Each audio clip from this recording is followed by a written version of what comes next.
What's up, guys? CM back again with another advent calendar video, and today we've got the Somua SM. This is actually a pretty good tank.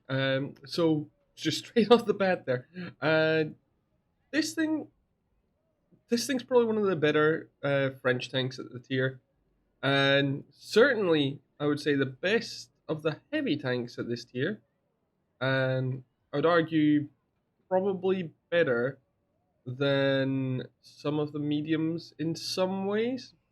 Those mainly being the Lorraine and the AMX CDC. Although the Lorraine does have mobility over this thing, as does the 50 AMX 5100, the tech tree heavy.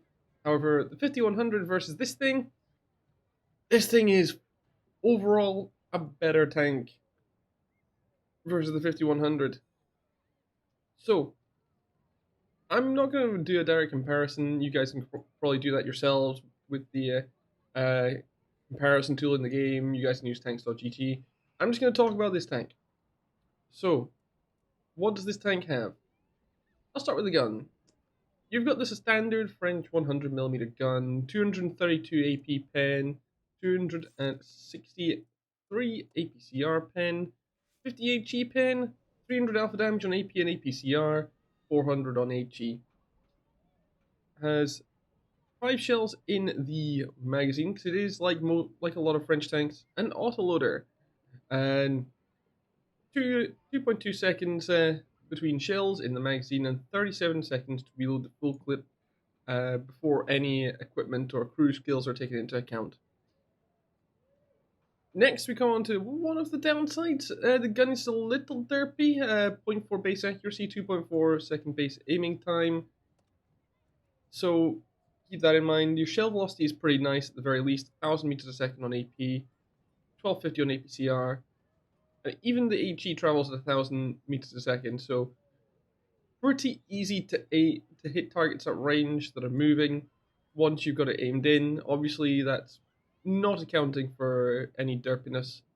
So gun is pretty decent, especially if you're up close, or if you're within kind of short to medium range.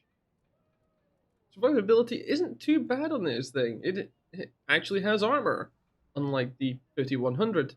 You have a 140mm thick upper plate on the hull, you have 90mm of side armor, and 70 on the rear as well. So you can actually bounce some shots with the hull here. You can angle it, you can... As long as if you're hiding the lower plate, the upper is actually pretty good. For a tier 8 heavy, of course. Your turret is your weak spot. 120mm at thickest, but that's pretty much going to be this chin bar rather than the rest of it. Because, of course, it is an oscillating turret, like multiple different French designs out there. And yeah, and these are always going to have the thickest armor rated on the stats here, which in this case is this chin here, which makes up part of the support bracket for the gun depression, gun elevation hinge. So yeah, you do have quite a large cupola. It is quite rounded, so some tanks lower tiers can bounce at extreme angles on it, but don't expect many things to bounce off this turret as far as same tier tanks. So keep that in mind. So the armor is quote unquote decent. It's good on the hull, but the turret is your letdown. Your mobility is not too bad. It is a little sluggish to get up to speed. Your overall maximum speeds aren't bad. 37 kilometers an hour forward, 20 in reverse. Just you're held back a little bit by your power to weight of 12.41 for your specific power. Obviously no camo because it's a heavy. Your view range, however, is pretty decent at 370. Not the best, not the worst. You can definitely get reasonable view range from this thing. You're talking maybe about 460, 470 at most. So it's okay, just not the best.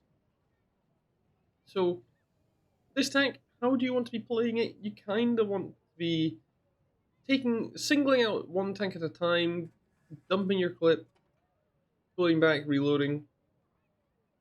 Alternatively, If there's multiple targets, a couple of shots into one. If they manage to pull back, a couple of shots into another. It's kind of how you want to do things. It's one of those things. Again, because it's an autoloader. It has a long reload, 33.71 seconds with the crew that I have in here. This is like without the fourth crew member, so without Brothers in Arms active. So that would probably be for me around 32.7 seconds, and which is quite long still. Even your base reload, like which is around 35, does take some time, or 37 even. And so basically, if you're not killing tanks when you clip them, you're gonna find yourself overrun quickly if your team are not able to stay in the match for very long. If your team's collapsing and there's not that much you can do with this thing, it's not mobile enough to escape. It does have some armor, so it can bounce some shots. Just don't count on it to keep you alive in those situations. Anyway, as for the price, I don't think it's worth it at the price that Wargaming want. They're selling it at £31 and 18 pence, which is €36 and 64 cents. I don't think it's worth it at that price. Personally, I feel like this tank, if Wargaming were selling it for about 27, maybe £26, which if we do a conversion, if I just go in the middle, say £26.50, that would be €31 and 14 cents. That would be a bit more reasonable for this thing.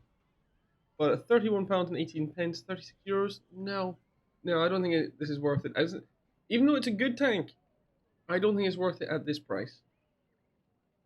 Anyway, guys, that's all for this one. Let me know what you think of this tank in the comments if you've played it. If you haven't played it, let me know if this has helped you out with making a decision at all. And yeah, I shall see you guys in the next one. Bye bye.